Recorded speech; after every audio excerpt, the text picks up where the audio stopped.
Mysuru sandal ಸೋಪ್ಗೆ Tamanna ರಾಯಭಾರಿ ಆಗಿರೋದಕ್ಕೆ ಪರ ವಿರೋಧದ ಚರ್ಚೆಗಳು ಜೋರಾಗಿ ನಡೀತಾ ಇದೆ. ಇನ್ನು ತಮನ್ನಾ ರಾಯಭಾರಿ ಮಾಡಿದ್ದಕ್ಕೆ ನಟಿ ರಮ್ಯಾ ಬೇಸರವನ್ನ ವ್ಯಕ್ತಪಡಿಸಿದ್ದಾರೆ. ಸಾಕಷ್ಟು ನಟಿಯರು ಇನ್ಸ್ಟಾಗ್ರಾಂನಲ್ಲಿ ಸೋಷಿಯಲ್ ಮೀಡಿಯಾದಲ್ಲಿ ಬೇಸರ ವ್ಯಕ್ತಪಡಿಸ್ತಾ ಇದ್ದಾರೆ. ಕನ್ನಡಿಗರಿಗೆ ಅವಕಾಶ ಕೊಡಬೇಕಾಗಿತ್ತು ಅಂತಾನೂ ಕೂಡ ವಾದಗಳನ್ನ ಮಾಡ್ತಾ ಇದ್ದಾರೆ. ಈಗ ರಮ್ಯಾ ಅವರು ಮೈಸೂರು ಸ್ಯಾಂಡಲ್ ಸೋಪ್ಗೆ ರಾಯಭಾರಿನೇ ಬೇಕಾಗಿಲ್ಲ, ಇದನ್ನ ಬಳಸುವಂತ ಪ್ರತಿ ಕನ್ನಡಿಗನೂ ರಾಯಭಾರಿನೇ ಅಂತ ಸೋಷಿಯಲ್ ಮೀಡಿಯಾದಲ್ಲಿ ಪೋಸ್ಟ್ ಅನ್ನ ಹಾಕಿದ್ದಾರೆ.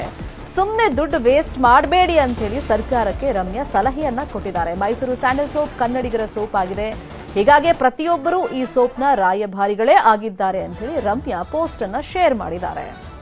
ಸಾಕಷ್ಟು ನಟಿ ಮಣಿಯರು ಈಗ ಕನ್ನಡಿಗರಿಗೆ ಸಾಕಷ್ಟು ಅವಕಾಶಗಳನ್ನ ಇಲ್ಲಿ ಕೊಡಬಹುದಾಗಿತ್ತು, ಕನ್ನಡದಲ್ಲೇ ಸಾಕಷ್ಟು ಪ್ರತಿಭೆಗಳು ಇದ್ವು, ಆದರೆ ತಮನ್ನಾ ಅವರಿಗೆ ಅವಕಾಶವನ್ನ ಮಾಡಿಕೊಟ್ಟಿದ್ದಕ್ಕೆ ಆಕ್ರೋಶ ಆಕ್ಷೇಪಗಳನ್ನ ವ್ಯಕ್ತಪಡಿಸಿ ಸೋಷಿಯಲ್ ಮೀಡಿಯಾದಲ್ಲಿ ಪೋಸ್ಟ್ಗಳನ್ನ ಹಾಕಿದ್ದಾರೆ. ಈಗ ಪ್ರತಿಯೊಬ್ಬ ಕನ್ನಡಿಗನು ಯಾರೆಲ್ಲ ಮೈಸೂರು ಸ್ಯಾಂಡಲ್ ಸೋಪ್ ಯೂಸ್ ಮಾಡ್ತಾರೆ ಅವರು ರಾಯಭಾರಿನೇ, ಸುಮ್ಮನೆ ಯಾಕೆ ದುಡ್ಡು ವೇಸ್ಟ್ ಮಾಡ್ತಾ ಇದ್ದಾರೆ ಅಂತ ಹೇಳಿ ರಮ್ಯಾರು ಇದಕ್ಕೆ ದನಿಗೂಡಿಸಿದ್ದಾರೆ.